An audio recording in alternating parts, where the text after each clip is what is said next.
Greetings everybody. Welcome to another edition of Facebook Live at Frank's Custom Shoe Fitting. I just want to bring up a topic that's really becoming more and more prevalent among the running community and walking community and the hiking community as we move forward, and that's the trail shoe. The trail shoe category, as this industry continues to segment itself out, has become more and more prolific. We're all familiar with the classic road running shoes like the Brooks Glycerin with its standard sole to deal with multiple conditions. And the newest player on the block, which is On Running, which has their uniquely designed sole designed for cushioning but mostly road use.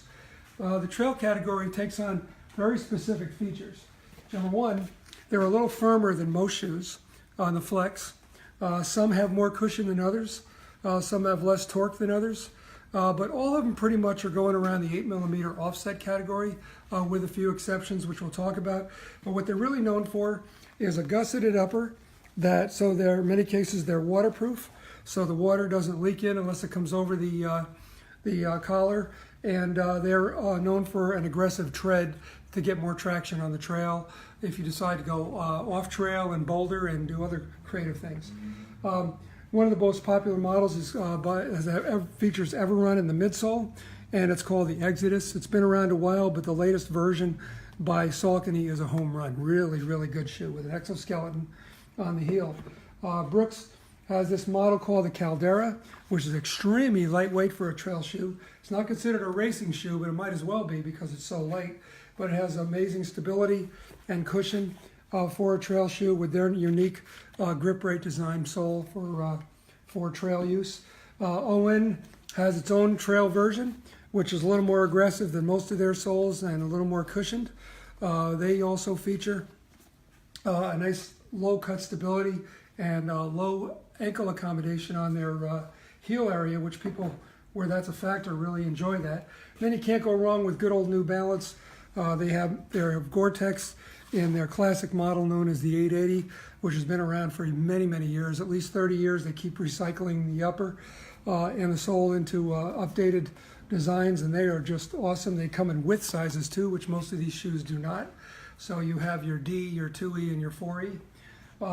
Then you got the all-time favorite shoe by Brooks, which has always been a cutting-edge company, featuring a nice aggressive sole campaign and a really good waterproof upper featuring Gore-Tex, same thing, gusseted, so that you keep the overflow of moisture out of the shoe. It's called the Cascadia 13th generation, and it features a nice exoskeleton on the heel as well. Then you can't go wrong with good old Hoka. Hoka has had huge success with its Clifton and its Bondi, the two biggest models they sell. So what they did was sort of transition their classic Clifton upper and created a model called the Challenger. So it has all those features that the Clifton has, but with a more aggressive sole to deal with the trail.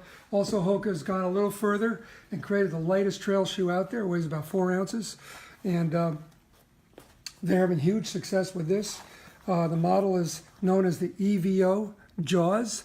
So there's your Jaws design. I've sold these to many people for their competition in obstacle racing as well. And then you've got another classic model created for men and women, in that line of trail shoe by the Challenger series.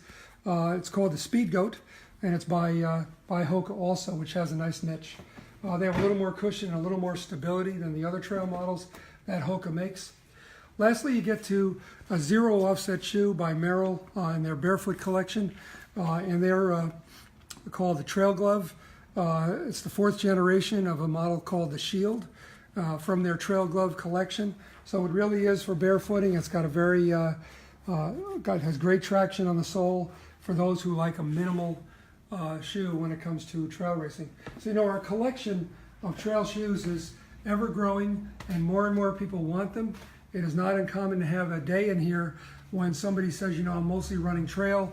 So we bring out the traditional running shoes, of course, and then follow it up with the feel of a trail shoe, and they tend to, more times than not, go after the trail profile to satisfy their needs in their running. So just wanted to talk a little bit about trail, and hope you're enjoying the trails as you go through the fall season. We've got beautiful weather out there, and some of the best trails in the country, and I know because I've traveled around this country on foot, let alone by car. And we hope to see you soon to come in and try some of our stock. Thank you.